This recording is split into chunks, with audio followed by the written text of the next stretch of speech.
আপনাদের এই আন্দোলনে সংহতি জ্ঞাপন করছে। উপস্থিতি, এই যে বিডিআর বিদ্রোহ বলা হয়, এই শব্দের মাধ্যমে এই যে হত্যাকাণ্ড হয়েছে, দেশি এবং আন্তর্জাতিকভাবে ষড়যন্ত্র করে একটা হত্যাকাণ্ড ঘটানো হয়েছে, সেটাকে ধামাচাপা দেওয়া হয়। সামনে থেকে আমরা যখনই বক্তব্য, কথাবার্তা কিংবা সংবাদ মাধ্যম উল্লেখ করব, তখন এটা কখনো বিডিআর বিদ্রোহ নয়, বরঞ্চ এটি একটি পরিকল্পিত হত্যাকাণ্ড। এটাকে বলতে হবে পিলখানা হত্যাকাণ্ড কিংবা পিলখানা ষড়যন্ত্র। যে ষড়যন্ত্রের মাধ্যমে বাংলাদেশের সেনাবাহিনী, বাংলাদেশের সার্বভৌমত্ব এবং বাংলাদেশের সীমান্তের অতন্ত্র প্রহরী দুটি বাহিনীকে পরস্পর মুখোমুখি দাঁড় করিয়ে দিয়েছে। এবং এই ষড়যন্ত্রের মাধ্যমে সেই সময় যেসব চৌকুশ দেশপ্রেমিক সেনা কর্মকর্তা ছিলেন, তাদেরকে নির্মম হত্যাকাণ্ড করে বাংলাদেশের সার্বভৌমত্ব হুমকির মুখে ফেলেছিল, যার ধারাবাহিকতা আমরা পরবর্তী 16 বছর এই দেশ ও জাতি ভোগ করেছে। আমরা সেই সময়ের 57 জন সেনা কর্মকর্তা, 14 জন বিডিআরের সদস্য এবং এছাড়া অন্যান্য সহ প্রায় 74 জন হত্যাকাণ্ডের শিকার হয়। আপনারা জানেন, যখন 25 এবং 26শে ফেব্রুয়ারি, আমার স্পষ্ট মনে আছে, তখন আমি ক্লাস 9-এ পড়ি, শহরে পড়াশোনা করতে গিয়েছি। বিকেল বেলার পুরো নিউজ যে টেলিভিশন গুলোতে দেখাচ্ছে, পুরো দেশ একটা থমথমে পরিস্থিতি ছিল। 2 দিন বিদ্রোহের শেষের দিন আমরা দেখেছি যে আওয়ামী লীগের 4 জন নেতাকর্মী সেখানে গিয়ে বিদ্রোহ থামাচ্ছেন। একটা জায়গায় আন্দোলন চলছে, সেই জায়গায় তিনি একটি রাজনৈতিক দলের কোন ধরনের প্রস্তুতি ছাড়া, প্রোটেকশন ছাড়া, সিভিলিয়ান একজন যে সাহস নিয়ে সেখানে গিয়েছেন, এটা তারা অন্যতম একটা প্রমাণ করে যে তারা জানতেন এখানে যারা ঘাতক তারা তাদের দিকে গুলি করবেন না। আমরা তখন এই বিষয়টি লক্ষ্য করেছি। আপনারা জানেন, এই সরকার, অন্তর্বর্তী সরকার গঠনের পর থেকে আমরা সুস্পষ্টভাবে বলে আসছি, শেখ হাসিনার শাসন আমলে পিলখানা হত্যাকাণ্ড, সাপোয়া হত্যাকাণ্ড, 2021 সালে মোদীর আগমন বিরোধী আন্দোলনে হত্যাকাণ্ড এবং সর্বশেষ জুলাই আগস্ট হত্যাকাণ্ডের পূর্ণাঙ্গ বিচার করতে হবে। এটি শুধু স্বাধীন তদন্ত কমিশন নয়, বরং পর্যন্ত ভারত আশ্রয় দিয়ে যাচ্ছে এবং এর পরবর্তীতে এই 16 বছরে এটির একটি নাটক সাজিয়ে বরং নিরীহ বিডিআর সদস্যদেরকে আমরা দেখেছি কিভাবে তারা জেলখানায় কি নির্মম নির্যাতন করেছে। আমাদের দীর্ঘদিনের রাজনৈতিক সহযোদ্ধা যারা ফ্যাসিবাদের সময় জেলখানায় যেতেন, তারা এসে এই বিডিআর সদস্যদের করুণ জীবনের গল্প বলতেন। অনেকে নতুন বিবাহ করেছেন কিংবা 1 বছর 6 মাস হয়েছে তিনের সাজা প্রাপ্ত হয়েছে, বছরের পর বছর 1 যুগ ধরে তিনি জেলখানায় কাটিয়েছেন। অনেক সদস্য আছেন চাকরিতে নতুন জয়েন করেছেন, তিনি এই সম্পর্কে কিছুই জানেন না, তার পুরো এক জীবন পুরা জেলখানায় কেটেছে, তার বাবা মারা গিয়েছে, তার মা মারা গিয়েছে, কিংবা তার সন্তান অসুস্থ হয়ে হাসপাতালে কাতরাচ্ছে, অথচ তিনি এই সংসার পরিবার থেকে দূরে থেকে পুরো সন্তান থেকে একটি মানবেতর জীবন যাপন করেছেন। আমরা স্পষ্ট করে বলতে চাই, বিডিআর বিদ্রোহের, বিডিআর হত্যাকাণ্ড, পিলখানা হত্যাকাণ্ডের সাথে যাদেরকে নিরীহ সদস্যদের এখনো কারাগারে রাখা হয়েছে, তাদেরকে অতি দ্রুত সরকার বিশেষ উদ্যোগ নিয়ে এনসিপি এ পর্যায়ে আমি এএসএম সালেক বিডিআর সদস্য, তার ব্যক্তিগত অভিজ্ঞতা এবং বাস্তবতা, আমরা যে বিডিআর সদস্যরা নানা ধরনের মব জাস্টিসের শিকার ছিলাম, যার বর্ণনায় আমরা সম্মানিত অতিথিবৃন্দ, আপনাদের প্রতি আমার করজোরে অনুরোধ, ব্যক্তিগতভাবে এএসএম সালেক তিনি বিডিআর সদস্য, কিভাবে ওই তৎকালীন ফ্যাসিস্ট হাসিনা এবং হাসিনার দোসররা পরিকল্পিতভাবে সাজানো আদালতে কিভাবে মঞ্চস্থ করেছে প্রত্যেকটি নাটক, তার একজন চাক্ষুষ সাক্ষী, যাদেরকে ভাইয়ের বিরুদ্ধে ভাইকে সাক্ষী দিয়ে কারাবরণ করতে হয়েছে, ফাঁসির মতো রায় নিতে হয়েছে। এ পর্যায়ে এএসএম সালেককে তার মূল্যবান বক্তব্য এবং বাস্তব অভিজ্ঞতা তুলে ধরার জন্য সবাই বিনীত অনুরোধ করছি।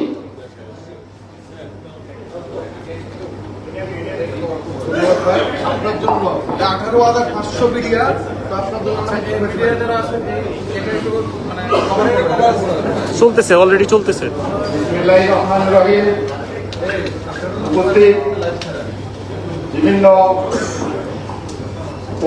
বিভিন্ন রাজনৈতিক দলের সম্মানিত সদস্যবৃন্দ, নেতৃবৃন্দ, উপস্থিত আমার প্রিয় সহযোদ্ধা ভাইরা, সবাইকে আমার সশস্ত্র সালাম, আসসালামু আলাইকুম ওয়া রাহমাতুল্লাহ। আজকে অত্যন্ত দুঃখ ভারাক্রান্ত মনে বলতে হচ্ছে 2009 সালের 25-26 ফেব্রুয়ারি তৎকালীন পিলখানা বিডিআর সদর দপ্তরে সংগঠিত হত্যাকাণ্ড ছিল এক পরিকল্পিত হত্যাকাণ্ড, যা আর বলার অপেক্ষা রাখে না। বিভিন্ন গণমাধ্যম, বিভিন্ন সেনাবাহিনীর কর্মকর্তাদের বক্তব্যের মাধ্যমে এটা স্পষ্ট যে এটা পরিকল্পিত হত্যাকাণ্ড। আমি 2009 সালে তৎকালীন বিডিআর হসপিটালে রেডিওলজি আর ইমেজিং বিভাগে কর্মরত ছিলাম। সরকারি আদেশে আমি দরবার হলে গিয়েছিলাম। দরবার হলে হাজির থাকায় সেখানে 8টায় দরবার শুরু হওয়ার কথা ছিল, কিন্তু দরবার পেছানো হয় 1 ঘন্টা। আমি দরবারে হাজির হওয়ার জন্য বিডিআর হসপিটাল পিলখানায় উপস্থিত হলে সেখানে আমাদের হাবিলদার মেজরের মাধ্যমে জানতে পারি দরবার 1 ঘন্টা পেছানো হয়েছে। আমি 1 ঘন্টা আমার ব্যাটসম্যান এবং সহকর্মীদের সাথে ক্যান্টিনে কাটাই। 1 ঘন্টা পর আবার ফলিং হয়ে দরবার হলে যাই। দরবার হলে কি ঘটেছিল আসলে সাধারণ বিডিআর সদস্যরা কেউ কিছু জানতো না। যদি জানতো তারা নিশ্চয় দরবারে যেত না। আমিও যদি জানতাম যে এরকম একটা পরিস্থিতি দরবার হলে ঘটবে, আমিও দরবারে যেতাম না। তো যাই হোক, 2009 সালে 25-26 ফেব্রুয়ারি পিলখানায় যে নারকীয় হত্যাকাণ্ড সংঘটিত হয়েছিল, তার পিছনে আন্তর্জাতিক ষড়যন্ত্র আমাদের পার্শ্ববর্তী দেশ ভারত এবং আমাদের তৎকালীন ক্ষমতাসীন স্বৈরাচার আওয়ামী সরকারের এক খেলায় এই হত্যাকাণ্ড সংঘটিত হয়েছে।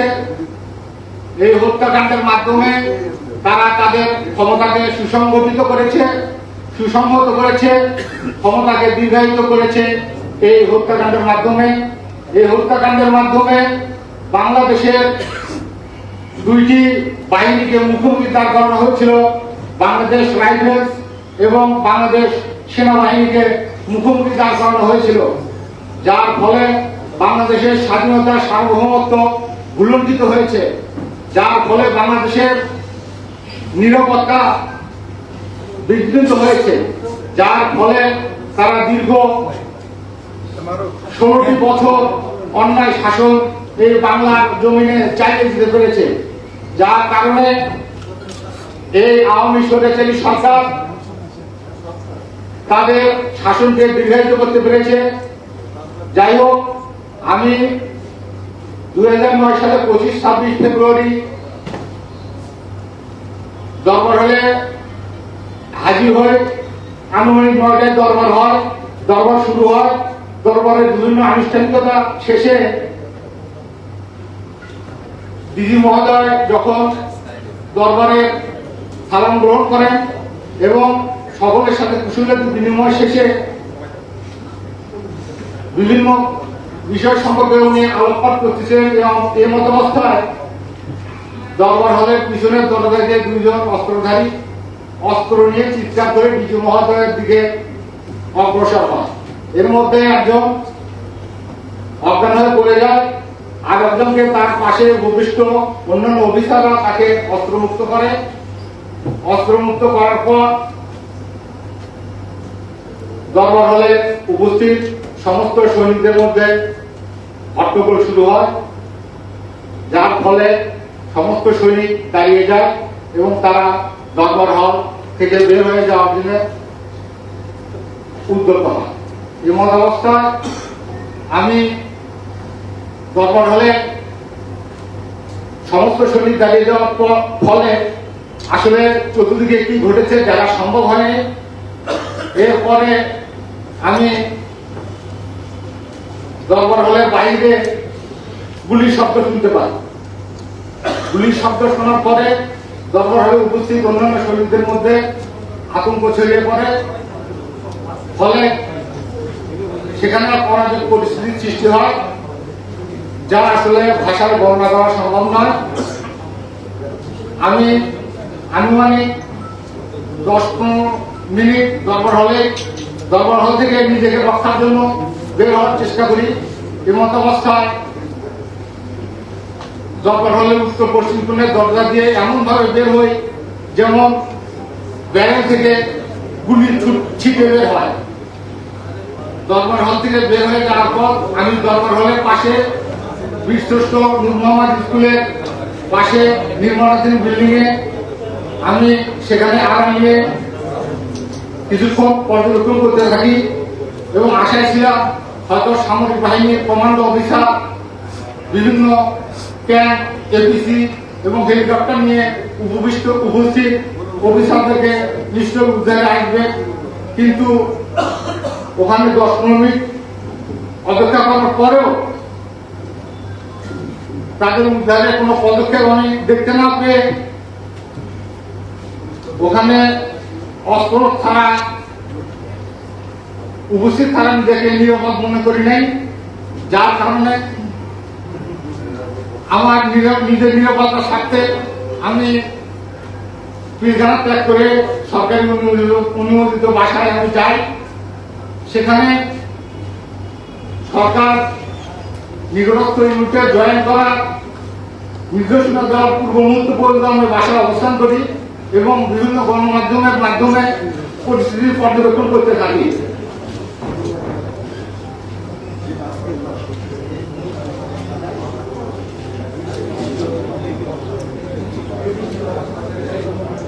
তো 3রা মার্চ আমি সরকারি নির্দেশনায় পিলখানায় যোগদান করি। যোগদান করার পর পিলখানার পরিস্থিতি এবং ভীতিকর অবস্থা থেকে নানা রকম চিন্তা মাথায় আসতে থাকে। 2009 সালে 25-26 ফেব্রুয়ারি বিদ্রোহে আনুমানিক 1 বছর পরে বিচার অনুষ্ঠিত হয় 2010 সালের দিকে। তো আমি বিজয় হসপিটালে রেডিওলজি ইমেজিং ডিপার্টমেন্টে কর্মরত ছিলাম। এই অবস্থায় বিচার কার্যক্রম চলতে থাকে। তো বিচার কার্যক্রমের আমাদের বিজয় হসপিটালে সেই সময় স্ট্রেন ছিল প্রায় 850 সৈনিক। এই 850 সৈনিকের বিভিন্ন স্টেটমেন্ট কম্পিউটারাইজ করার জন্য লোকের স্বল্পতার কারণে আমাকে তৎকালীন বিজয় হসপিটালের বিশেষ আদালতে সংযুক্ত করে সৈনিকদের লিখিত স্টেটমেন্ট সমূহ কম্পিউটারাইজ করার জন্য। তো আমি বিচার চলাকালীন সময়ে বিজয় হসপিটালের বিচারিক সেলের সঙ্গে সংযুক্ত ছিলাম এবং সৈনিকদের স্টেটমেন্ট সমূহ কম্পিউটারাইজ করার কাজে সহযোগিতা করেছি।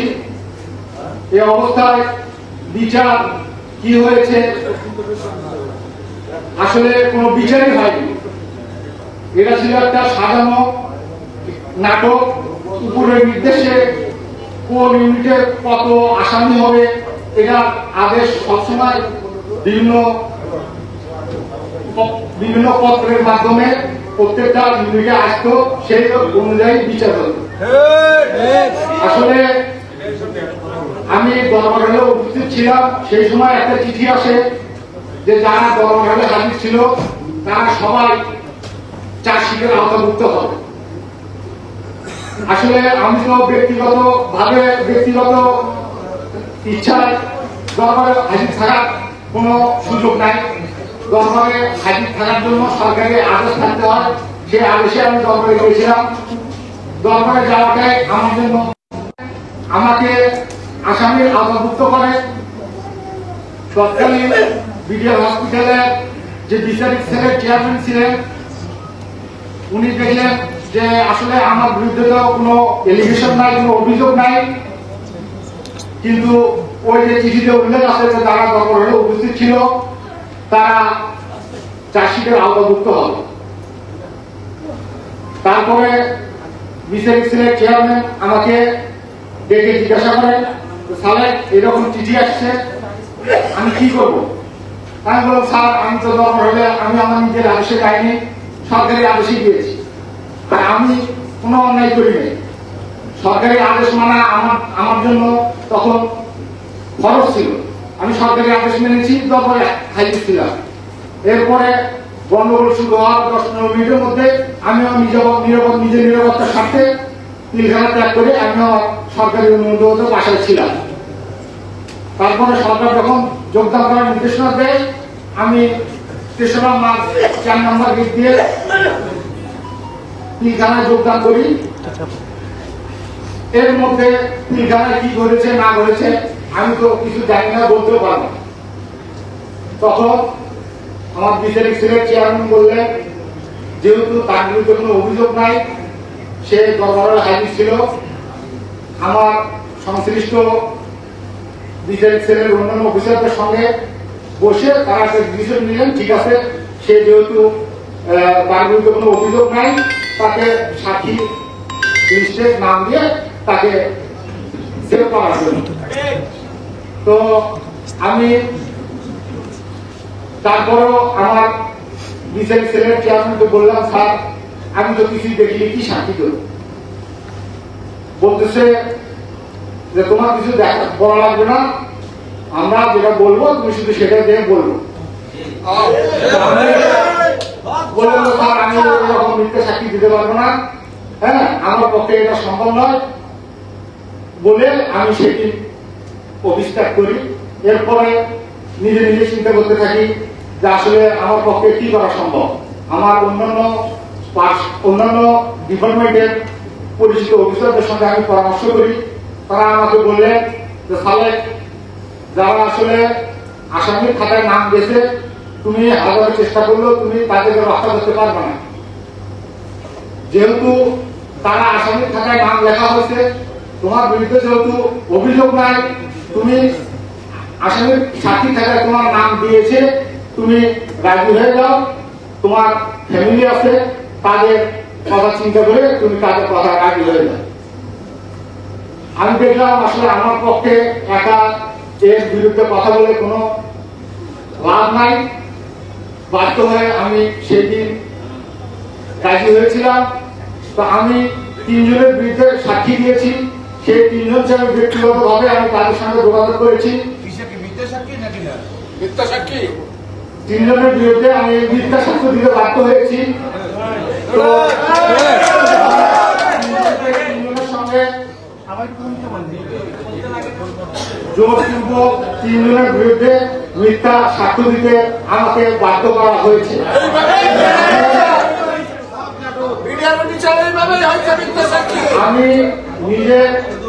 আমি নিজে ব্যক্তিগতভাবে এই জিনিসটাকে আসলে মন থেকে গ্রহণ করতে পারি নাই। নিজের বিবেকের কারণে আমি চাকরি থেকে 2014 সালে স্বেচ্ছায় অকালীন অবসরে আসছি।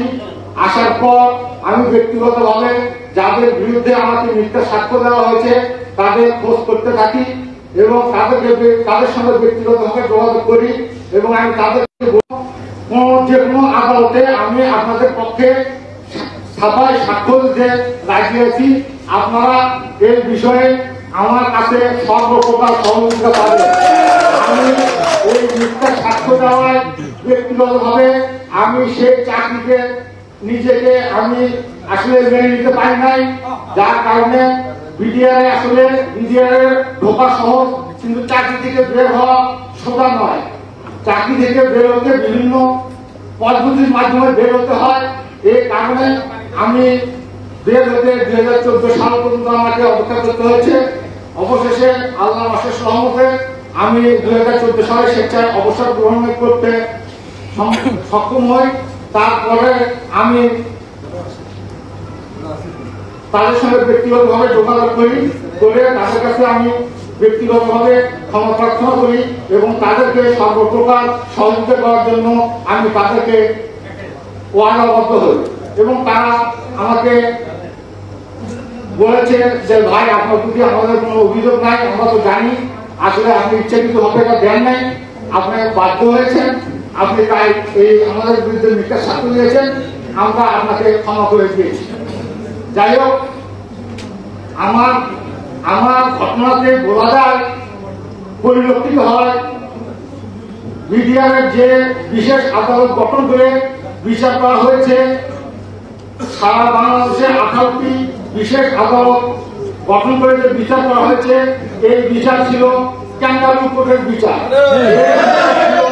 একটি সাজানো বিচার, একটি বাহিনী প্রায় সদস্য 40,000 সদস্যের বিরুদ্ধে 18,000 সৈনিকের চাকরি থেকে বরখাস্ত করে সেই বাংলাদেশ রাইফেলসকে ধ্বংস করে দেওয়া হয়েছে। সেই বাংলাদেশ রাইফেলসকে বাংলাদেশের থেকে মুছে ফেলার চেষ্টা করা হয়েছে। বাংলাদেশ রাইফেলসকে মুছে ফেলা দেওয়া সম্ভব নয়। এই বলে আমি আমার সংক্ষিপ্ত বক্তব্য এখানে শেষ করছি। সবাইকে আল্লাহ সালাম জানিয়ে আমি আমার বক্তব্য শেষ করছি। আসসালামু আলাইকুম। আপনাকে আমার প্রশ্ন করতে দেন।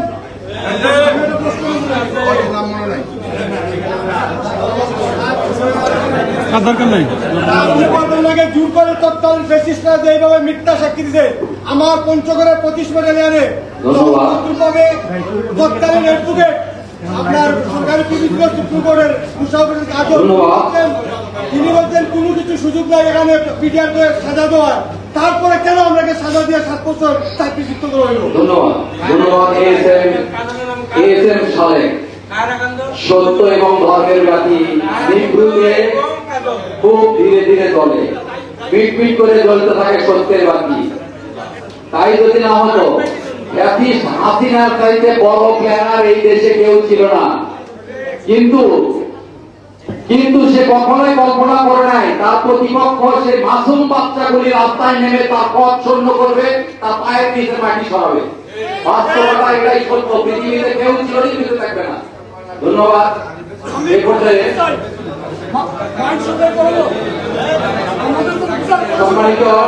সম্মানিত উপস্থিতি, আপনারা ব্যক্তিগতভাবে কেউ বিশৃঙ্খল ভাবে কথা বলবেন না।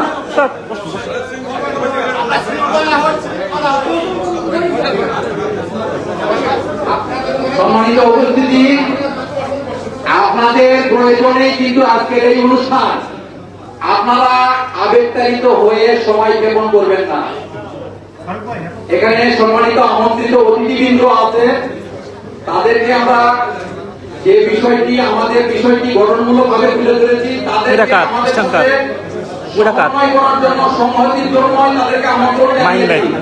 আপনারা আমার বিষয়গুলো তারা তুলে ধরবে, বিদায় ধৈর্য সহকারে নিজ অবস্থান থেকে শ্রবণ করবেন। ধন্যবাদ।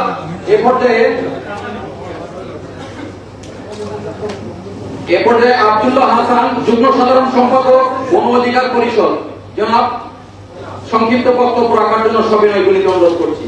ধন্যবাদ। সম্মানিত উপস্থিতি, জনাব আব্দুল্লাহ হাসান।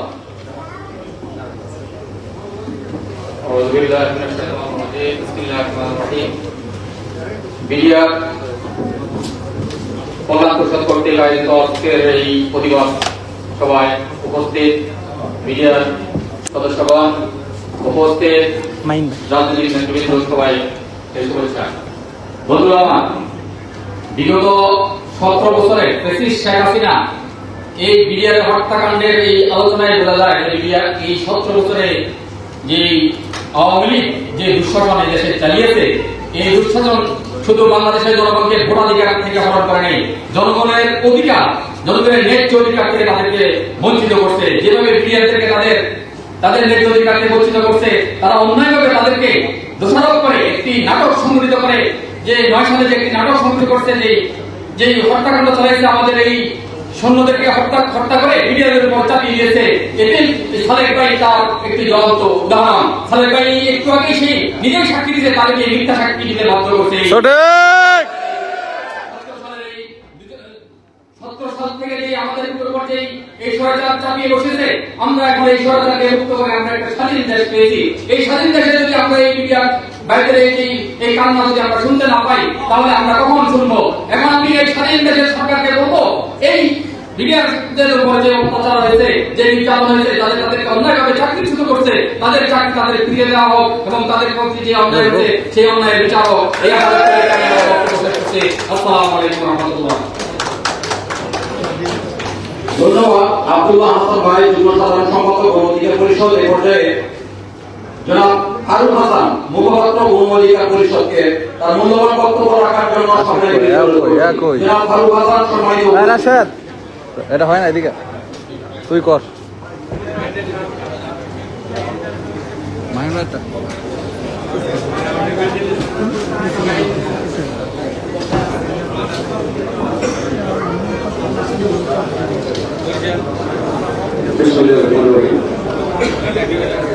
আসসালামু আলাইকুম ওয়া রাহমাতুল্লাহ। মজলুম মিডিয়ার সদস্যদের মাধ্যমে আজকে এই আলোচনায় উপস্থিত সম্মানিত সভাপতি, উপস্থিত বিভিন্ন রাজনৈতিক দলের নেতৃবৃন্দ এবং আমার সামনে উপস্থিত মিডিয়ার পরিবারের মজলুম ভাইরা, সকলকে আবারও সালাম এবং শুভেচ্ছা জানাচ্ছি। আজকে আলোচনা শুরুর প্রথমেই একটা বাক্য দিয়ে শুরু করতে চাই। আমি অত্যন্ত আনন্দিত যে আপনারা এই লড়াই যখনই শুরু করেছেন, ঠিক আপনাদের গর্বের যে জায়গা, সেই জায়গাটা ধরে রেখে আপনারা এই লড়াইটি শুরু করেছেন। সেটা হচ্ছে আমাদের বিডিআর। আমরা বরাবরই বলে এসেছি, বিডিআর হচ্ছে আমাদের অহংকার, বিডিআর হচ্ছে আমাদের সীমান্তের বাদ। কিন্তু ভারতীয় পরিকল্পনায় এই বিডিআরকে ধ্বংস করে তারা বিজিবি নাম দিয়েছিল। এই বিজিবির নাম আমরা মুখে নিতে চাই না। ইতিপূর্বে যারা বক্তব্য রেখেছেন তারা প্রত্যেকেই বলেছেন 2009 সালের 25শে ফেব্রুয়ারি আমাদের পিলখানায় যে নারকীয় হত্যাকাণ্ড, এটাকে বিগত 15 কিংবা 16 বছর আমরা শুনে এসেছি বিডিআর হত্যাকাণ্ড। পরিকল্পিতভাবে এই বিডিআর হত্যাকাণ্ডকে তারা বিডিআর বিদ্রোহ বলে বিগত 15-16 বছর প্রচার করেছে। তাদের মিডিয়া, তাদের গণমাধ্যম, তাদের গোয়েন্দা সংস্থা, তাদের পুলিশ প্রশাসনের মাধ্যমে বিডিআর বিদ্রোহ বলে এরকম একটি জঘন্য গণহত্যাকে তারা ধামাচাপা দেওয়ার চেষ্টা করেছে। আর এর মাঝখান দিয়ে যারা সত্যিকারের অপরাধী তারা ফাঁক ফোকর দিয়ে আরামে আছে। আর যারা নিরপরাধ তারা বছরের পর বছর সেই কারাগারের অন্তঃপ্রকোষ্ঠে সেখানে এখন পৌঁছে পড়ছে। ইতিহাস আমরা সবাই জানি। এই ঘটনাটিকে ভারতীয় পরিকল্পনায় সে বিষয়ে কি কারো সন্দেহ আছে? না। ভারত মূলত সিদ্ধান্ত নিয়েছিল 2003 সালে। 2003 সালে তখন 4 দলীয় ঐক্যজোট সরকার, বেগম খালেদা জিয়া প্রধানমন্ত্রী। আমাদের সেই কুড়িগ্রাম আর নীলফামারীর দিকে পাদুয়ার আমাদের স্থানে আমরা সবাই ইতিহাস জানি। বিডিআরের সাথে ভারতের বিএসএফ এর রক্তাক্ত লড়াই হয়েছিল। সেই লড়াইয়ে আমাদের বিডিআরের ভাইরা বীরত্বের যে সর্বোচ্চ উদাহরণ, সেই উদাহরণ তারা সৃষ্টি করেছে। ভারতের বিএসএফ লেজ গুটিয়ে পালাতে বাধ্য হয়েছিল। সেদিন ইন্ডিয়া সেদিন সিদ্ধান্ত নিল, এই বিডিআরকে ধ্বংস না করলে আমরা এদের সাথে আর পারবো না। যে কোনো মূল্যে বাংলাদেশের সীমান্তরক্ষী বাহিনীকে ধ্বংস করতে হবে, মেরুদণ্ড ভেঙে দিতে হবে। সেই 2003 সালে তারা সিদ্ধান্ত নিয়ে তৎকালীন 4 দলীয় ঐক্যজোট সরকারের কাছে এরকম একটি ফর্মুলা র এনেছিলেন। বেগম খালেদা জিয়াকে নিয়ে আপনি অনেক সমালোচনা করতে পারেন, অনেক কথা বলতে পারেন, কিন্তু দেশপ্রেমের জায়গা থেকে বেগম খালেদা জিয়া সত্যিকার অর্থে আপোষী। তিনি ফাঁদে করেন নাই, আপোষ করেন নাই। দেশপ্রেমের জায়গায় তিনি সলিড তার ইমানি পরীক্ষা দিয়েছিলেন। তিনি বললেন নো, আমি বেঁচে থাকতে আমার কোন বাহিনীর গায়ে কলঙ্ক লাগবে না। সেদিনই ভালো সিদ্ধান্ত নিল এদেরকে ক্ষমতায় রেখে আমরা আমাদের মিশন বাস্তবায়ন করতে পারবো না। তারপরে শুরু হলো আরেক কনস্পিরেসি, আরেক ষড়যন্ত্র। সেই ষড়যন্ত্রের ফলশ্রুতিতে আমাদের ওই কেয়ারটেকারের নামে যে মইনুদ্দিন ফখরুদ্দিনের গভর্নমেন্ট, তাদেরকে চেয়ারে বসানো হলো। তাদেরকে দিয়ে 2008 সালের 29শে ডিসেম্বর যে নির্বাচন, এই নির্বাচনের মাধ্যমে আওয়ামী লীগকে ক্ষমতায় বসালেন। অনেকেই আমরা বলি যে এই নির্বাচন সুষ্ঠু এবং সুন্দর একটি নির্বাচন হয়েছে। বাহ্যিকভাবে আমরা মনে করতে পারি যে এটি অবাধ, সুষ্ঠু, নিরপেক্ষ নির্বাচন ছিল, কিন্তু বাস্তবিকতে এই নির্বাচন ছিল একটি পরিকল্পিতভাবে সূক্ষ্ম ইঞ্জিনিয়ারিং ইলেকশন। এবং সেই ইঞ্জিনিয়ারিং মেকানিজমের মাধ্যমে রয়ের পরিকল্পনায় শেখ হাসিনাকে ক্ষমতার চেয়ারে বসানো হয়। চেয়ারে বসে মাত্র 1.5 মাসের মাথায় এরকম একটি নারকীয় হত্যাকাণ্ড। চিন্তা করবেন, আপনি বলেন একটা সরকার ক্ষমতার চেয়ারে বসে চেয়ারটা মোটামুটি ঠিকঠাক করতে তো কয়েক মাস লাগবে নাকি? চেয়ারে বসে ঠিক মতো বসেই নাই, তার আগে এরকম একটা ঘটনা। তাহলে এই ঘটনাটি কোনোভাবে ভাই অস্বাভাবিক ঘটনা? এটা যে পরিকল্পিত এবং প্লেন একটা হত্যাকাণ্ড, এ বিষয়ে কি সন্দেহের কোনো জায়গা আছে? কোনো জায়গা নেই।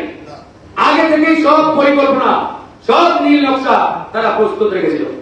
হাসিনাকে চেয়ারে বসার পরেই এক্সিকিউট করেছে, বাস্তবায়ন করেছে। সেখানে কি হয়েছে আমার আগে আদিব বলেছেন, আওয়ামী লীগের নেতারা সেখানে গেছে, প্রথমে 3 ঘন্টা ধরে কাউকে ঢুকতেই দেয়। হাসিনা গণভবন থেকে সব মনিটরিং করতেন এবং করেছেন, কিন্তু ব্যবস্থা নেন। এরপরে আসেন ওই সময় 2টা কি সম্ভবত 3টা আপনাদের তদন্ত কমিটি হয়েছিল। তার একটা তদন্ত কমিটির প্রধানের সাথে আমার ভালো সম্পর্ক। এটা 2017-18 সালের থেকে তার সাথে আলোচনা করব। তিনি বললেন যে আমরা তদন্ত কমিটির দায়িত্ব আমাকে দেওয়া হলো। আমার কমিটির ফার্স্ট যে মিটিং, সেই মিটিংটা হয়েছিল যমুনাতে, আজকে প্রধান উপদেষ্টার বাসভবন।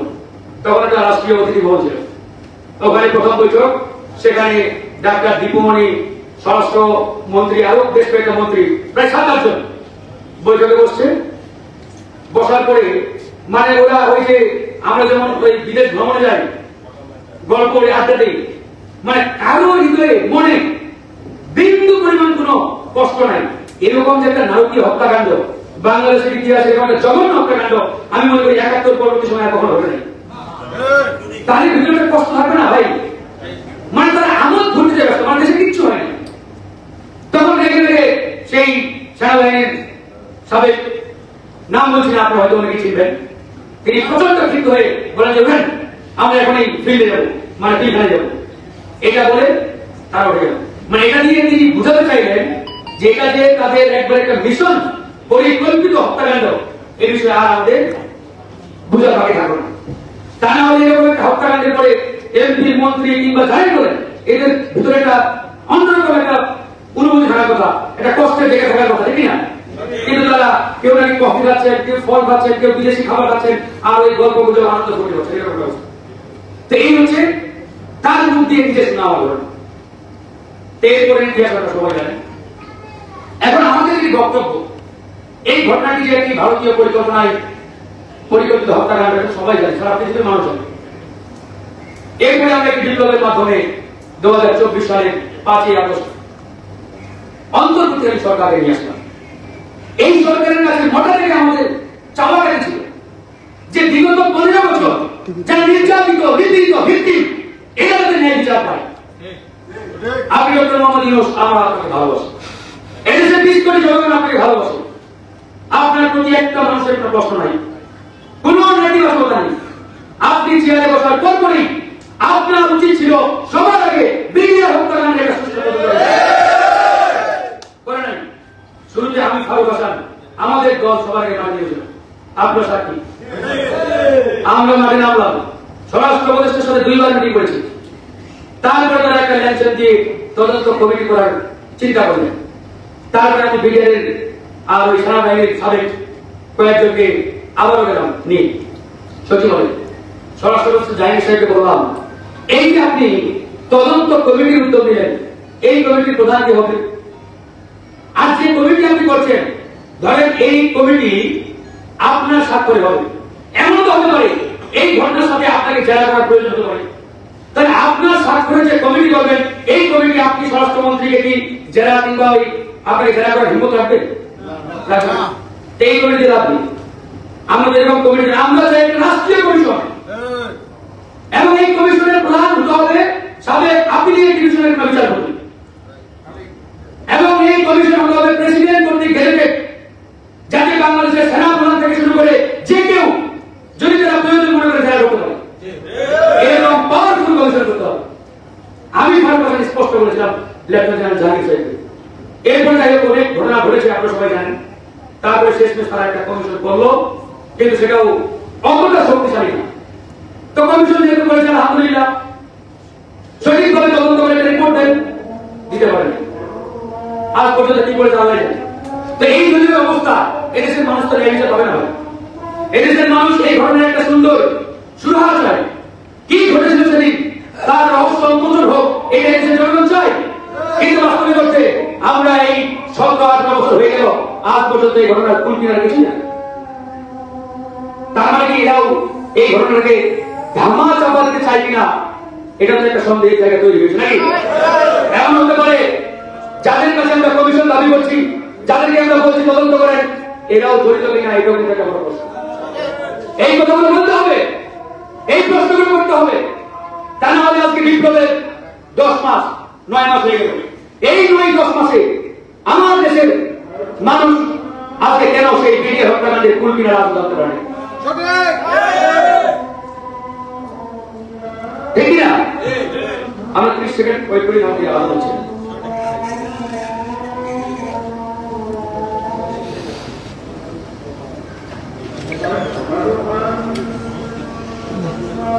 এটা ঢোকাই দিই, দেন দেন দেন।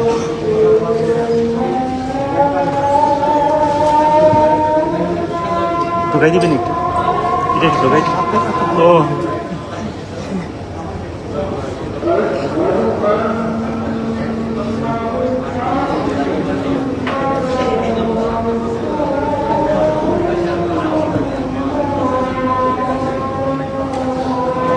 ভিডিও কি পোস্ট করছেন? তো লাগাই দেন তো এটা মধ্যে একটা।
ধন্যবাদ।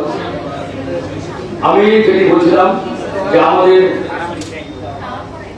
এই সরকারের প্রতি অনেক প্রত্যাশা, অনেক চাওয়া, অনেক ডিমান্ড, কিন্তু মোটা দাগে বিগত সময়ে যে ঘটনাগুলো ঘটেছে সেগুলো একটি সুষ্ঠু তদন্ত এবং ন্যায় বিচার, এটা সবার আগে সবার কাম হচ্ছে।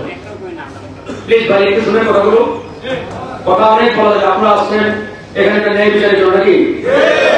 আপনারা এই আর কত দৌড়াবেন ভাই, আর কত এর দ্বারে ওর দ্বারে কত মিটিং মিছিল, কত আন্দোলন সংগ্রাম বলেন।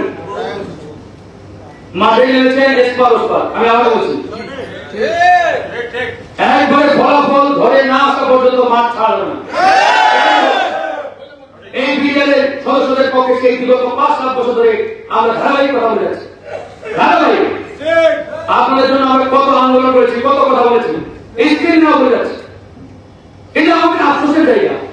হাসিনার আমলে যখন কথা বলতাম আমরা জানি এবং জানতাম যে হাসিনার আমলে আমরা ন্যায় বিচার পাবো না, কারণ হাসিনা তো নিজেই জড়িত, সে নিজেই এই ঘটনা ঘটিয়েছে।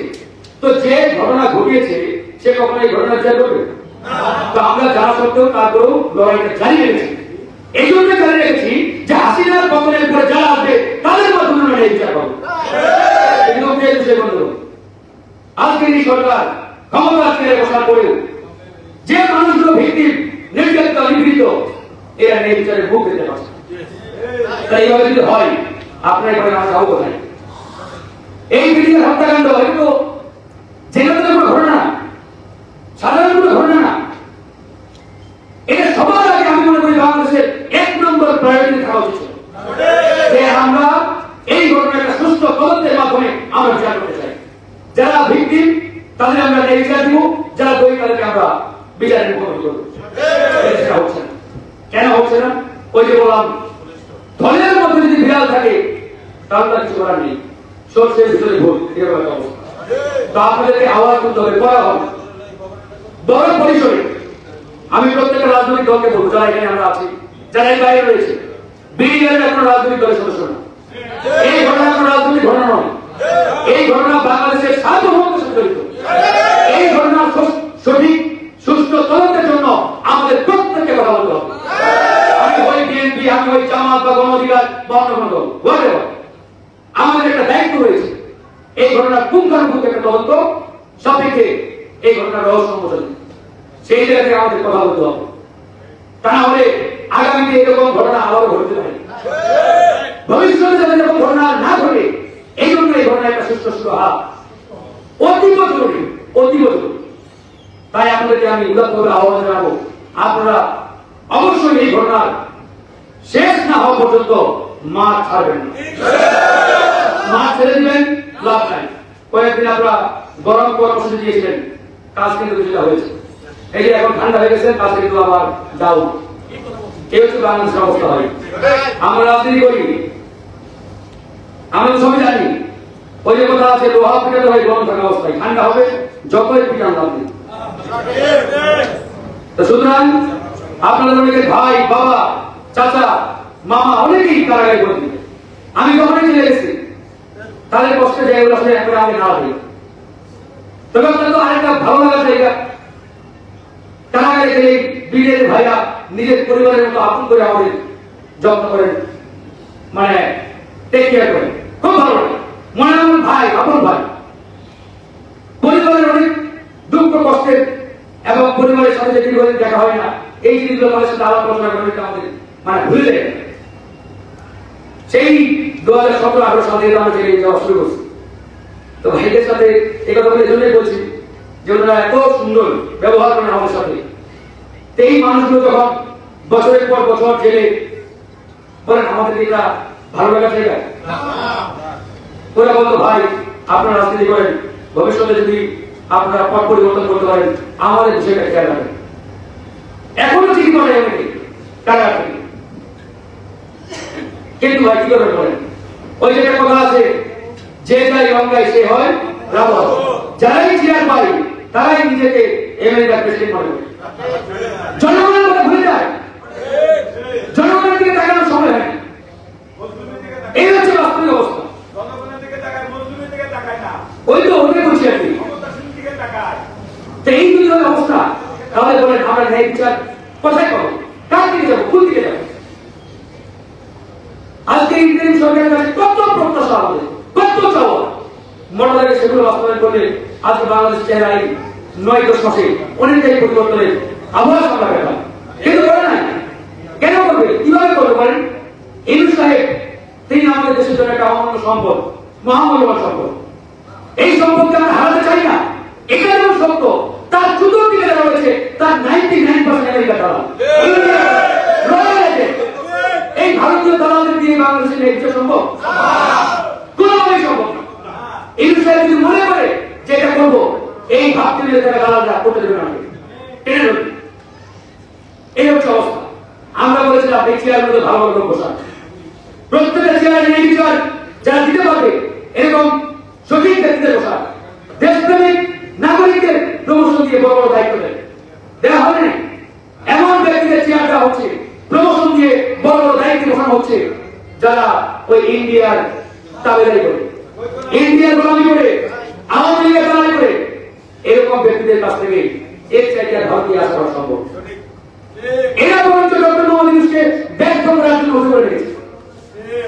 মোহাম্মদ ইউনূস যাতে সফল না হতে পারেন, তিনি যদি ব্যর্থ হন, এটাই তাদের বিষয়।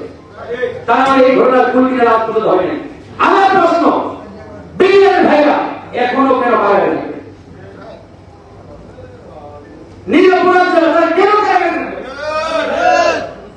অথচ 5ই আগস্টের পরে হাজার হাজার মামলা প্রত্যাহার হয়েছে। অনেকে এক বছরের মধ্যে কারাগার থেকে বের করে দিয়েছেন, অনেকে বিভিন্ন জায়গায় আশ্রয় নিয়েছিল, তাদেরকে বিদেশে পাঠিয়েছেন, আরামা এসে এখন পাঠাচ্ছেন। আর বিএনপির ভাইরা অপরাধ না করা সত্ত্বেও কারাগারে বন্দী। তো এই হচ্ছে অবস্থা। এই জন্য আমরা একবার স্পষ্ট করে বলছি, আপনাদের কথা একটাই, মাঠ গ্রহণ করতে হবে। যে যাই করেন, আমার সমালোচনা করতে পারেন, এই বলতে পারেন, সেই বলতে পারেন, ভাই বাংলাদেশের রাজনৈতিক ইতিহাস এটা। রাজপথ ছাড়া কোনো দাবি বাংলাদেশের ইতিহাসে কখনো আগে হবে না। এই হলরুমে দিনের পর দিন সভা সেমিনার করেন, ফলাফল ছিল। আর রাজপথে নামেন, 2 দিন মাঠ গ্রহণ করেন, বাধ্য হবে সরকার আপনাদের দাবি মেনে নিতে। এখন সিদ্ধান্ত আপনাদের নিতে হবে, আপনার দাবি দ্রুত আদায় করে যান। আমরা গুলি খেয়েছি ভাই, বলছি না, আমাদের ভাই বোনেরও মারা গেছে, শহীদ হয়েছে। আমরা জেল রিমান্ড, আমি ভাবছিলাম 22 বার হামলা শিকার হয়েছে। এই যে কবলে আমার কবলে এখনো সন্ত্রাস দেশে অস্ত্রের আঘাতে দাঁড়িয়ে গেছে, পুরো শরীরে আঘাত লাগছে, লেগে গেছে। আমরা এগুলোকে কেয়ার করি না, ডোন্ট কেয়ার। দেশের জন্য জীবন দিতে আমাদের বিন্দু পরিমাণ ভয় নেই। আপনাদের কোনো বিকেল নাই হলো যে আমরা এই ঘটনার সঠিক সুরাহা না হওয়া পর্যন্ত রাজপথ ছাড়ব না। বেগুনে টাকা কম্বল থালা বাসন নিয়ে এসে রাজপথে বসে যাবে। কি আপনাদের কি হারানোর কিছু আছে? তাহলে ভয়ের কোনো কারণ নেই। গুলি করে করবেন, আর কি বলবো দেখি না। এই জন্য আমি বলছি, আঙ্গুল বাঁকা করতে হবে, সোজা আঙ্গুলে জোর আঙ্গুল বাঁকা করেন, ইনশাআল্লাহ কাজ হবে। তো যাই হোক, আপনারা বেশ কিছু দাবি দেওয়া বলেছেন, আপনাদের দাবির সঙ্গে গণ অধিকার পরিষদ একমত এবং সমালোচনা জানাচ্ছে। আপনাদের প্রথম দাবি আছে পিলখানা হত্যাকাণ্ডের দাবি তুলেছেন, আমরাও আপনাদের দাবির সাথে একমত। এটা অবশ্যই সংশোধন করতে হবে। এই তদন্ত কমিশনে তারা একটা সুযোগ করে থাকিয়ে গেছেন নিজেদেরকে বাঁচানোর জন্য। আমরা জানি, আমরা সেদিকে একটা প্রতিবাদ করেছিলাম। আপনাদের 2 নম্বর দাবি, অন্যায়ভাবে চাকরিচ্যুত বিডিআর সদস্যদের চাকরিতে পুনর্বহাল এবং ক্ষতিপূরণ নিশ্চিত করতে হবে। এটা অত্যন্ত জরুরি। আমাদের সীমান্তকে সুরক্ষিত করার জন্য সরকারকে বলেছিলাম, ডক্টর মোহাম্মদ ইউনূসের সাথে আমাদের 5 বার বসে পড়েছে। আমরা লিখিতভাবে 9 দফা দিয়েছিলাম, তার মধ্যে 8 দফা হচ্ছে বিডিআর নিয়ে। এখন মিডিয়াতে পাবে, গুগলে সার্চ দেন, গণ অধিকারের 8 নম্বর দফাটা আমাদের। আমরা বলছি বিডিআর জওয়ানদের মুক্তি দিয়ে তাদেরকে সীমান্তে চুক্তিভিত্তিক প্রয়োজনে নিয়োগ দেন। তারা কাজ করুক। এরা দেশপ্রেমিক, এরা আমাদের দেশের সিংহ। এরা সীমান্তে থাকলে ভারতের বুকের পাটানে আমার সীমান্তের দিকে বন্ধু থাকবে। তারা করে নাই। আমাদের বিগত 15 বছর সীমান্তটাকে বিড়াল বানিয়ে রেখেছিল। এই জন্য বিগত 10 বছরে যে পরিমাণ মানুষ ইন্ডিয়া পাখির মতো গুলি করে হত্যা করেছে, বিগত 40 বছরের মতো মানুষ মারা গেছে। আপনাদের 3 নম্বর দাবি, নিরপরাধ বন্দীদের মুক্তি। এটা অলরেডি বলেছি। 4 নম্বর, সেনা কর্মকর্তাদের পুনর্বাসন, আমরা একমত। 5 নম্বর, শহীদদের লাশ পুনঃশনাক্ত করে স্বজনদের কাছে হস্তান্তর। এটা কিছুদিন আগে যে মেজর তানভীর হায়দার, তার ওয়াইফ, হ্যাঁ, তার হাজবেন্ডের লাশ আজ পর্যন্ত পাইনি। আরেকজনের লাশ কেন দেওয়া হয়েছে দেখুন। চিন্তা করেন, এর চেয়ে কষ্টের জায়গা আছে যে তার স্বামী মারা গেছেন, শহীদ হয়েছে, বাট লাশটা পর্যন্ত পাইনি। আমি যেদিন লাস্ট স্বরাষ্ট্র উপদেষ্টার সাথে সাক্ষাৎ করলাম, আমার সাথে যেদিন তানভীর হায়দারের ওয়াইফ তাসনুবা, তিনিও ছিলেন। তাহলে কথা বলতে বলতে সেটা একটা ঠান্ডা কাটির অবস্থা খারাপ, স্বাভাবিক। স্বরাষ্ট্র উপদেষ্টা ঠান্ডা মানে চোখ দিয়ে পানি পড়ছে। আমি বললাম, মাসাল্লাহ, দয়ালু ব্যক্তি, তারপরে উনি তাকে ওনার চেম্বারে ডেকে নিলেন ভিতরে, কথা হলো কি কথা জানি না। হয়তো আশা করলাম যে হয়তো বা ওনার হাজবেন্ডের লাশের শনাক্তকরণটা হবে হয় না, এই হচ্ছে অবস্থা। কি বলবেন? তো যাই হোক, কথা বলতে চাই না। আমরা গণ অধিকার পরিষদ আপনাদের সাথে আছি, ইনশাআল্লাহ থাকবো। আপনাদের সাথে এখানে আবেদন নিবেদন আওয়াজ জারি রাখতে হবে, আন্দোলন রাজপথে জারি রাখতে হবে, ঘুমিয়ে যাবেন দাবি আদায় করবেন। আল্লাহ ধন্যবাদ জনাব খালিদ হাসান ভাই, মুখপাত্র গণ অধিকার পরিষদ। এই পর্যায়ে সম্মানিত উপস্থিতি, এই পর্যায়ে জনাব ইসমাইল হোসেন সম্রাট, চেয়ারম্যান গণ অধিকার পার্টি, জনাবকে তার মূল্যবান বক্তব্য উপস্থাপনের জন্য সবাই বিনীত অনুরোধ করছি। সম্মানিত উপস্থিতি, জনাব ইসমাইল হোসেন সম্রাট, চেয়ারম্যান গণ অধিকার পার্টি।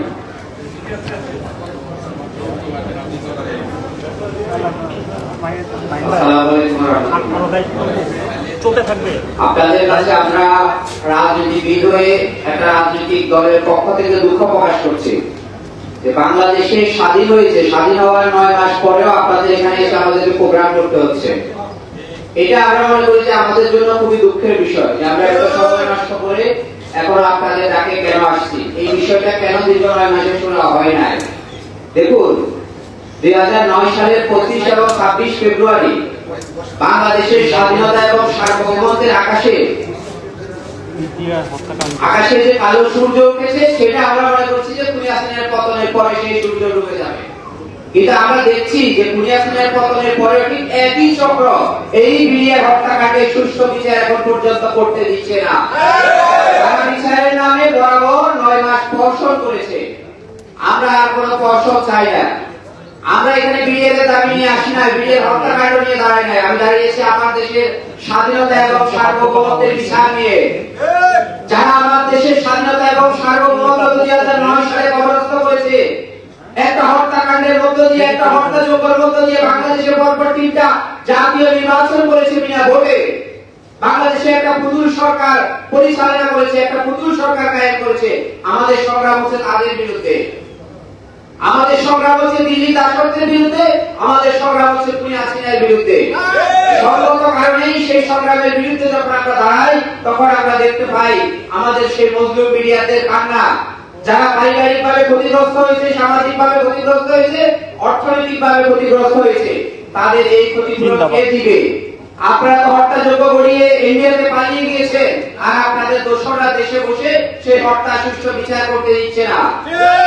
আমরা স্পষ্ট ভাষায় এই সরকারকে বলতে চাই, আমরা ঘোষণা দিয়েছি এই সরকার আমাদের ছাত্র এবং জনতা দেশপ্রেমিক পক্ষে, অর্থাৎ যারা দেশের পক্ষে বিগত 17 বছর কাজ করেছে, মজলুমের সরকার। কিন্তু সেই সরকারের আচরণে আমরা সেটা দেখতে পাচ্ছি না।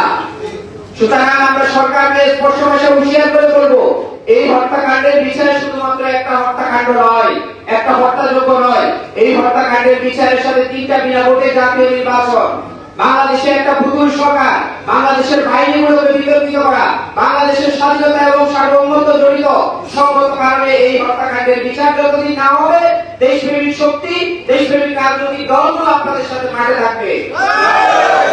আমরা মনে করি 2009 সাল থেকে আওয়ামী লীগ সরকার এই হত্যাকাণ্ডের রাজনৈতিক বিচার করেছে, প্রকৃত অর্থে কোনো বিচার করে নাই। অর্থাৎ এই বিডিআর হত্যাকাণ্ড নিয়ে তারা রাজনীতি করেছে। সুতরাং আওয়ামী লীগ সরকারের পতনের পরে এই হত্যাকাণ্ড নিয়ে যেন আগামী কোন সরকার রাজনীতি না করতে পারে, সেজন্য আমাদের দেশপ্রেমিক প্রত্যেকটা শক্তি ঐক্যবদ্ধ থাকতে হবে। কারণ আমাদের রাজনীতি হচ্ছে মজলুমের পক্ষে, আমাদের রাজনীতি হচ্ছে বাংলাদেশের স্বাধীনতা এবং সার্বভৌমত্বের পক্ষে। আজকে দেখুন, যদি এই হত্যাকাণ্ডের সঠিক একটা কমিশন করে যদি বিচারকে অগ্রগতি করা যেত, খুনি হাসিনার অনেক কিছু বেরিয়ে যেত। তারা কিভাবে 3টা জাতীয় নির্বাচন করেছে বিনা ভোটে, কিভাবে বাংলাদেশকে দিল্লি দাসত্ব কায়েম করেছে, কিভাবে বাংলাদেশের বাহিনীগুলোকে বিতর্কিত করেছে, সবকিছু শুধুমাত্র এই বিডিআর হত্যাকাণ্ডের মধ্য দিয়ে বেরিয়ে আসছে। কিন্তু আমরা দেখতে পাচ্ছি সেটাকে বের করছে না। এর পেছনে কারা আছে আমরা সবকিছু জানি, কিন্তু আমি আপনাদেরকে শুধু একটা মাত্র অঙ্গীকার করতে চাই এবং কথা দিতে চাই যে আমরা যতদিন বেঁচে থাকবো ততদিন আমরা এই হত্যাকাণ্ড নিয়ে কথা বলবো, এবং খুব অল্প সময়ের মধ্যে এই বিডিআর হত্যাকাণ্ডের একটা সুষ্ঠু বিচার হবে, অনেক কিছু দৃশ্যমান হয়ে যাবে। দেখবেন আপনারা সবাই নতুন করে আবার আপনাদের নিয়ে যারা রাজনীতি করছে দীর্ঘ 17 বছর, এই সরকার আপনাদের হত্যাকাণ্ডের কেন বিচার করে নাই, সবকিছু কিন্তু একটা সুতোয় গাঁথা। যখন সুতো ধরে টান দিবেন, পরপর করে 2009 সালের 25-26 ফেব্রুয়ারি থেকে আজকে পর্যন্ত সবকিছু বেরিয়ে আসবে। আমরা সেই দিনের অপেক্ষায় আছি। আমরা এখনো পর্যন্ত এই সরকারের প্রতি আস্থা রাখতে চাই। আমাদের প্রধান উপদেষ্টা তিনি এই বিচার করবে। আমরা মনে করি যে আগামী জুনের মধ্যে এই হত্যাকাণ্ডের একটা সুষ্ঠু বিচার তিনি জাতিকে উপহার দিবে এবং সত্যিকার অর্থে যারা আজকে 17 বছর নির্যাতিত নিপীড়িত, যারা তার ভাইয়ের বিরুদ্ধে মিথ্যা সাক্ষী দিয়ে পুরো বলছে মিথ্যা সাক্ষীরা মানে সেই কালো সময় এবং যে পরিবারগুলো সত্যিকার অর্থে মজলুম, আমরা আসুন সবাই মিলে তাদের পাশে দাঁড়াই। দলমত নির্বিশেষে যেহেতু এটা আমাদের একটা রাষ্ট্রীয় ইস্যু, সুতরাং আমরা সবাই এটা নিয়ে মাঠে দাঁড়াবো। আর বিশেষ করে আপনাদেরকে মাঠে থাকতে হবে এবং আপনারা আপনাদের দাবিকে আদায় করে নিতে হবে। যেহেতু এখানে বাংলাদেশের স্বাধীনতা এবং সার্বভৌমত্ব জড়িত, সুতরাং বাংলাদেশের একটা স্বাধীন নাগরিক হিসেবে এই অধিকারটা আমি মনে করি যে বাংলাদেশের প্রত্যেকটা মানুষের হৃদয়কে ব্যথিত করেছে এই হত্যাযোগ্যটা। এটার বিচার যখন হবে তখন আমরা আরেকবার বাংলাদেশের স্বাধীনতা এবং সার্বভৌমত্বের স্বাদ পাবো। সবাইকে ধন্যবাদ জানাচ্ছি। বাংলাদেশ জন অধিকার পার্টি আপনাদের এই ন্যায্য দাবির সাথে আছে যতদিন পর্যন্ত এই দাবি আদায় না হবে। ধন্যবাদ সবাইকে। ধন্যবাদ জনাব ইসমাইল সম্রাট, চেয়ারম্যান জন অধিকার পার্টি। এ পর্যায়ে আমাদের অ্যাডভোকেট আব্দুল আজিজ, বৈষম্য বিরোধী ছাত্র আন্দোলনের নেতৃত্ব, সংক্ষিপ্ত বক্তব্য রাখার জন্য সকলের বিনীত অনুরোধ জানাচ্ছি।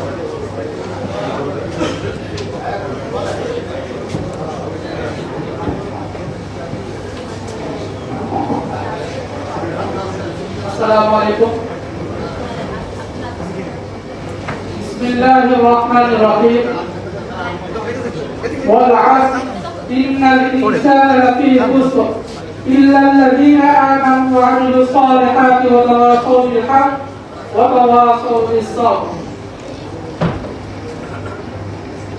أعوذ بالله من الشيطان الرجيم. قل جاء الحق وزهق الباطل إن الباطل كان زهوقا. আমি যে দুটি আয়াত এখানে তেলাওয়াত করেছি, এই আয়াতে আপনারা হচ্ছেন সেই সার্বভৌম যে আল্লাহ তাআলা কোরআনে বলছে ওয়াল আসর, সব সময়ের কসম, বিজয় হবে কারা, যারা হক এবং সত্যিকার অর্থে যারা ন্যায় বিচারের পক্ষে। আমার বিরিয়া সত্যিকার অর্থে ন্যায় বিচার পায়নি বলে তারা এখন পর্যন্ত বিজয় হয় নাই। আমরা চাচ্ছি যে ইদা জাআ রাসূলুল্লাহি ওয়াল ফাতহ, অর্থাৎ আমরা বিজয় অতি সম্প্রীতে আমরা বিজয় অর্জন করার জন্য আমরা এখন দাঁড়িয়েছি।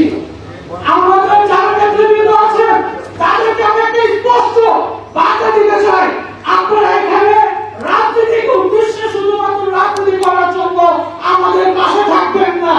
আপনারা থাকবেন আমাদের পরিবার হয়ে, আপনারা থাকবেন আমাদের ভাই হয়ে, আপনারা থাকবেন আমাদের ন্যায্য অধিকার আদায় করার জন্য। কারণ বিগত সময় আমরা দেখেছি আমাদের পাশে আপনারা ছিলেন নামমাত্র। আমরা এখন কর্মসূচি দেব, আপনারা যদি আমাদের অগ্রগামী অর্থাৎ প্রথম সারিতে থাকতে পারেন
রক্ত তো আমরা 5 তারিখ পর্যন্ত দিয়েছি, আর কত বাচ্চা খবর খেলবে? আমরা রক্ত দেওয়ার জন্য তো এই 24-এর স্বাধীনতা আমরা অর্জন করি নাই। ইংরেজ সরকারের প্রথম ভাষণে বলেছিলেন, আপনাদের যে সমস্ত দাবি দেওয়া আছে আপনারা লিখিত আকারে দেন, এই সংগত প্রত্যেকটা দাবি দেওয়া আমার এই সরকার পূরণ করবে। ওর বিলের অর্থ তা করেন না। আমরা চাই, আমি একজন 24-এর সমস্যার যোদ্ধা হিসাবে প্রত্যেকটা রাজনৈতিক দলকে বলতেছি, আপনারা রাজনৈতিক করার উদ্দেশ্যে বিডিআরকে কোন ধরনের ব্যবহার করবেন না। বিডিআরকে ব্যবহার করবেন সর্বভৌমত্ব সার্বভৌমত্ব রক্ষার ক্ষেত্রে, বাংলাদেশের সিকিউরিটির ক্ষেত্রে, বাংলাদেশের অহংকার হিসাবে, বাংলাদেশের অস্তিত্ব হিসাবে। যদি বাংলাদেশের অস্তিত্ব দিকে রাখতে হয় তাহলে 230 বছরে বাংলাদেশ রাজনীতিকে আবার পুনর্স্থাপন করতে হবে। আমি আমার বক্তব্য এখানে শেষ করছি। 2টা দাবি নিরপরাধ সকল জেলবন্দীকে অতি বিলম্বে মুক্তি দিতে হবে। 2 নম্বর দাবি 18,519 জন বিডিআর সদস্যকে ক্ষতিপূরণ সহ তাদের মর্যাদা, তাদের পেনশন এবং যারা চাকরিতে পুনর্বহাল হওয়ার মতো সরকারি ক্ষমতা আছে তাদেরকে পুনর্বহাল করতে হবে। আমার বক্তব্য এখানে শেষ করছি। আল্লাহ তাআলা সেই মান দিয়ে কুল জাআল হক ওয়া যাহাকাল বাতিল ইন্নাল বাতিলা কানা যাহুকা, অর্থাৎ কোন হক, কোন ন্যায় বিচার, কোন অন্যায়কারী ধরিয়ে রাখতে পারবে না। ওয়া আখিরু দাওয়ানা আলহামদুলিল্লাহি রাব্বিল আলামিন। আসসালামু আলাইকুম ওয়া রাহমাতুল্লাহ।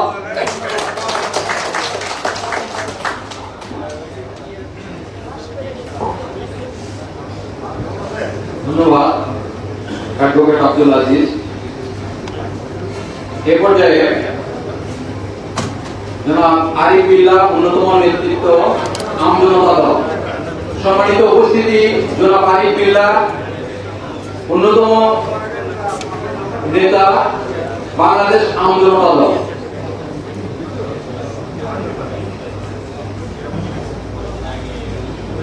আসসালামু আলাইকুম। প্রিয় বাংলাদেশের স্বতন্ত্র প্রহরী বিডিআর সদস্য ভাই, প্রত্যেককে আমার হৃদয়ের অন্তঃস্থল থেকে জানাই একরাশ লাল গোলাপের শুভেচ্ছা। আমরা বিগত 17 বছর জানতাম কবরস্থান থেকে মানুষ এসে ভোট দিতে পারে, কিন্তু হঠাৎ করে জানতে পারলাম খেলার মাঠ থেকেও নাকি এসে বিদ্রোহ করতে পারে। অদ্ভুত কাণ্ড। একের পর এক নমুনা বের হয়ে আসতেছে 17 বছর পর। কবর থেকে ভোট দিতে পারে, খেলার মাঠ থেকে বিদ্রোহ করতে পারে। কি অদ্ভুত কাণ্ড! এই আজীব দুনিয়ায় বসবাস করেছি বিগত 17 বছর। 17 বছর অতিক্রম করার পর 5 আগস্টের মধ্য দিয়ে হাসিনা সরকারের পতন হয়। কিন্তু দুর্ভাগ্যের বিষয়, আমরা চেয়েছিলাম 3 গণহত্যার বিচার। আজকে দেখি সেই 3 গণহত্যার বিচার নিয়ে সরকার তাল বানাচ্ছে, যার বিচার শুরু অত্যন্ত ভারাক্রান্ত হৃদয়ে বলতে হয়। আমার বড় ভাই ফারুক ভাই বলে গেলেন, আমরা একসাথে রাজনীতি করেছি দীর্ঘ সময়।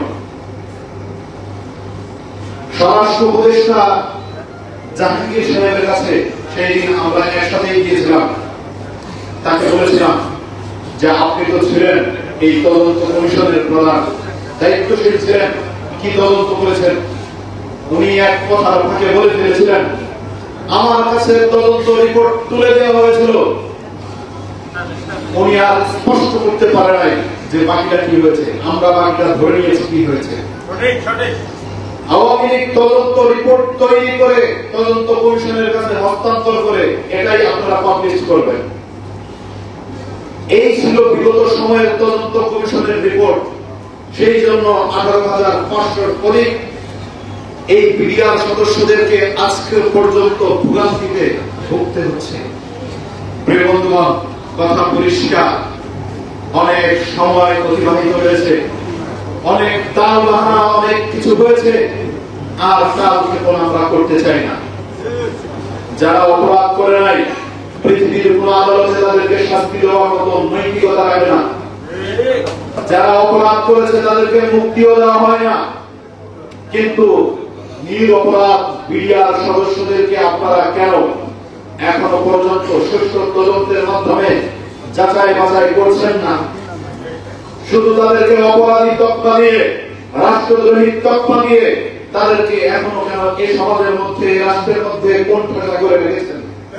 প্রশ্ন আমি করতে চাই।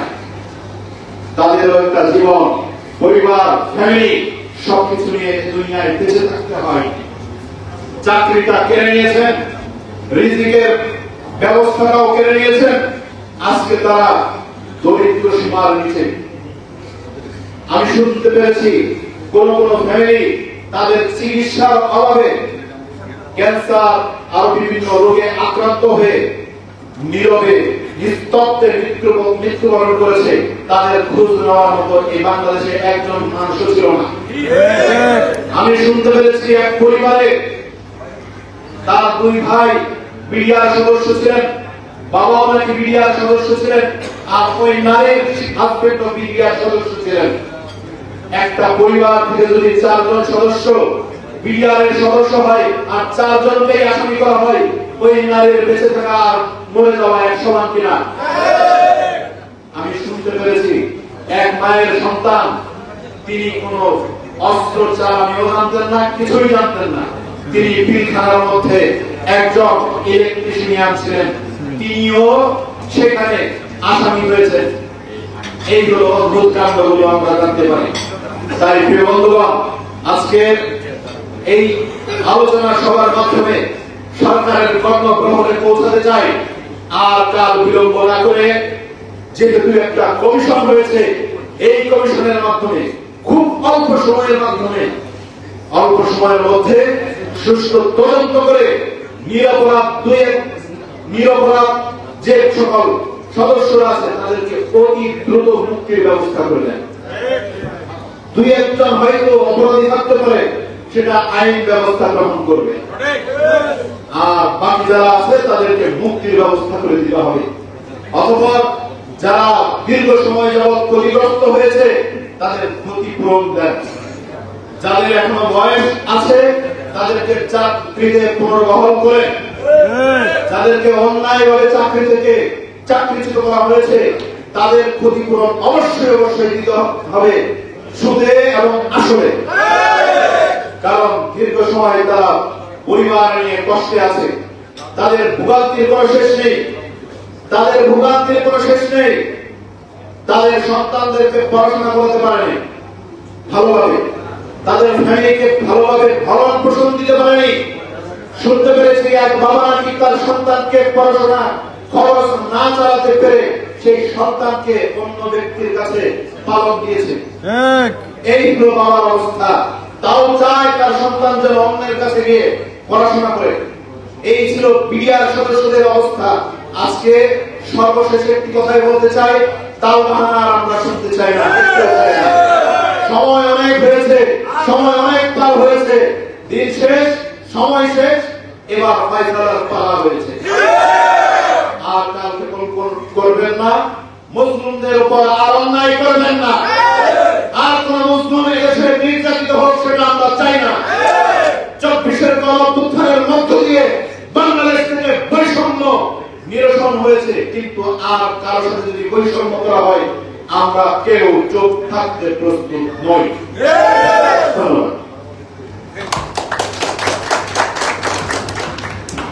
ধন্যবাদ জনাব আরিফুল্লাহ ভাইকে মূল্যবান এবং দিক নির্দেশনামূলক বক্তব্য প্রদানের জন্য। এ পর্যায়ে সম্মানিত উপস্থিতি, মিডিয়া কল্যাণ পরিষদের সম্মানিত সভাপতি জনাব ফয়জুল আলম সবুজকে আমাদের এই মজলুমদের ন্যায্য দাবি এবং ইনসাফ প্রতিষ্ঠার জন্য দিক নির্দেশনামূলক আগামী কর্মসূচির জন্য দিক নির্দেশনামূলক বক্তব্য প্রদানের জন্য সকলের অনুরোধ করছি। জনাব ফয়জুল আলম সবুজ, মিডিয়া কল্যাণ পরিষদের সম্মানিত সভাপতি, সম্মানিত উপস্থিতি। পাশে দাঁড়ান।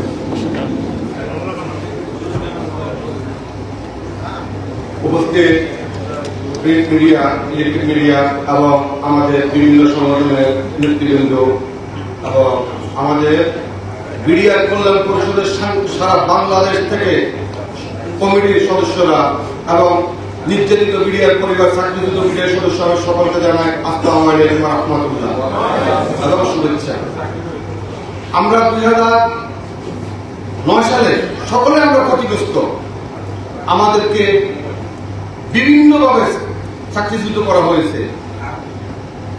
কালো আইন তৈরি করে যেটা হলো বিশেষ আদালত, যে বিশেষ আদালত বাংলাদেশে পিলখানার ভিতরে এবং বাইরে 54টা স্থাপনা 18টা বিশেষ আদালত গঠন করে তৎকালীন সরকার তার মনের মতন করে আমাদেরকে বিচার করেছেন।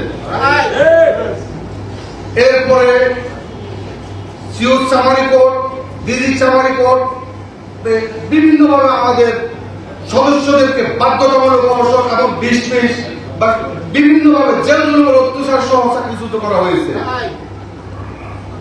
এরপরে 850 জন বিডিআর সদস্যকে প্রচলিত আইনে সাজা দিয়ে কারাগারে বন্দী করে রেখেছেন। তার মধ্যে 218 জন এই পর্যন্ত মুক্তি পেয়েছেন। আরো 600 সেনাপ্রধান দিল্লি মহোদয় সকলের কাছে আমরা স্মারকলিপি প্রদান করেছি। শেষ পর্যন্ত আমরা লাস্ট একটা আন্দোলন করেছি, যে আন্দোলনে আমরা সচিবালয়ের সামনে যাওয়ার পরে আমাদের উপর পুলিশ নির্যাতন করেছে। তারপর আমরা মনোদুঃখ পাইনি, কোন সমস্যা নেই। তবুও যদি আমাদের উপর নির্যাতন করে, যদি আমাদের 18,519 জন সদস্যের যদি ভবিষ্যৎকে ফিরিয়ে দেন, আমরা এর চেয়ে কঠিন থেকে কঠিন জিনিস আমরা মেনে নিতে রাজি আছি। প্রিয় ডক্টর ইউনূস স্যার, স্বরাষ্ট্র মহোদয় এবং স্বরাষ্ট্র আইন উপদেষ্টা মহোদয়, সেনাপ্রধান মহোদয়, বিধি প্রধান মহোদয়, দেশের সুশীল সমাজ, রাজনৈতিক সমাজ, ছাত্র সমাজ, প্রত্যেকের কাছে আমরা অনুরোধ করে বলছি, আমরা মজলুম, আমরা বলির পাঠা, আমাদের উপর কুরবানি দেওয়া হয়েছে। কিন্তু যে পিলখানাতে হত্যাকাণ্ডটা করেছে, এটা কিন্তু কোন হত্যাকাণ্ড নয়, এটা তৎকালীন সরকারের একটা পরিকল্পিত হত্যাকাণ্ড। এই হত্যাকাণ্ডকে চালিয়ে দিয়েছেন শেষ পর্যন্ত বিদ্রোহের নামে। আমরা এই বিদ্রোহ থেকে মুক্তি পেতে চাই। তাই আমি সরকারকে অনুরোধ করে বলছি, আমরা আপনাদের কাছে আগামী মাসের 15 তারিখ পর্যন্ত একটা সময় দিচ্ছি। আপনারা 15 তারিখের মধ্যে যদি আমাদের দিকে সুবিবেচনা করে যদি সুস্থ একটা রেজাল্ট আমাদেরকে না দেন, তাহলে আগামী 22 তারিখ পুরা জুন মাস আগামী 22 তারিখ পুরা বাংলাদেশ ব্যাপী ক্ষতিগ্রস্ত পরিবার, ক্ষতিগ্রস্ত সদস্য, জেলবন্দি মিডিয়ার পরিবার, জেলবন্দি সদস্য, আমরা ছাত্র সমাজ, রাজনীতি সমাজ প্রত্যেককে নিয়ে আমরা মাঠে নামবো। দয়া করে এর আগে আমিও আমারও অনুরোধ করছি, আমরা মজলুম, প্লিজ স্যার, আপনারা আমাদের পরিচালক ছিলেন, সেনা মহোদয় স্যার, আমরা আপনার সন্তান ছিলাম, রাষ্ট্র স্বরাষ্ট্র উপদেষ্টা মহোদয় স্যার, আমরা আপনার সন্তান ছিলাম, বর্তমান স্বাধীন তদন্ত করে ফজলুর রহমান স্যার, আমরা আপনার সন্তান ছিলাম। প্লিজ আমাদেরকে বাহিনীতে আমাদের বিরক্ত করবেন না, আমাদেরকে নিরীহ দিকে তাকান। দয়া করে আমাদেরকে 22 তারিখ রাত্রে আমাদেরকে রক্ষা করুন। আর যদি রক্ষা না করেন, তাহলে আমরা 22 তারিখে আন্দোলনে নামবো এবং বাংলাদেশের সকল প্রকার শক্তি নিয়ে আমরা নামবো। তখন আমাদেরকে বলে দিতে পারবেন না। জান নিবেন, নেন স্যার, আমরা মৃত্যু হয়ে গেছি, কয়জনে জান দিবে? এই তো আমাদের গণ আন্দোলনে 43 জন মিডিয়ার সদস্যকে আহত করা হয়েছে, একজন মহিলা এখানে স্টেজের সামনে হাজির আছেন, একজন মহিলা দুটা চোখ একটা চোখ নষ্ট করেছেন একজন মহিলা, আবার আমার এক ভাই দুটা কানের ভোক্তা নষ্ট হয়ে গেছে। এখন আপনি কি করে বিনোদ দিবেন, কি করে বিনোদ দিবেন? তবু আমরা আপনাদের মেনে নিচ্ছি। যদি আমাদের এই ভাইদের ত্যাগের বিনিময়ে যদি আমরা আমাদের নিরবরণ হয়ে যদি আমাদের সম্পূর্ণ আমাদের স্বভাব ফিরে পাই, তাহলে আমাদের অতীতের সম্পূর্ণ দুঃখ বেদনা আমরা ভুলে যাবো। আপনারা যে কোনো মুহূর্তে আমাদেরকে ডাক দিবেন সীমান্তের রক্ষার প্রয়োজনে। আমরা প্রত্যেকটা সদস্য করে দিলাম, আমরা দেশ রক্ষা করতে আমরা প্রস্তুত আছি। এই বলে আমি আগামী 5 তারিখ জুন মাসের 5 তারিখ বাংলাদেশের সকল ক্ষতিগ্রস্ত বিডিআর, জেলবন্দি বিডিআর পরিবার এবং ছাত্র জনতা, রাজনৈতিক জনতা, আপনাদের সকলকে আহ্বান জানিয়ে, আমাদের আন্দোলনে আসার জন্য আহ্বান জানিয়ে আজকের জন্য আমি এখানে বক্তব্য শেষ করছি। বিডিআর জিন্দাবাদ, বিডিআর জিন্দাবাদ। ধন্যবাদ। সম্মানিত সভাপতি বিডিআর প্রধান পরিষদ জনাব ফাজিল আলম কবুল, সম্মানিত উপস্থিতি, লাইভ কাটে দাও, লাইভ কাটে দিয়ে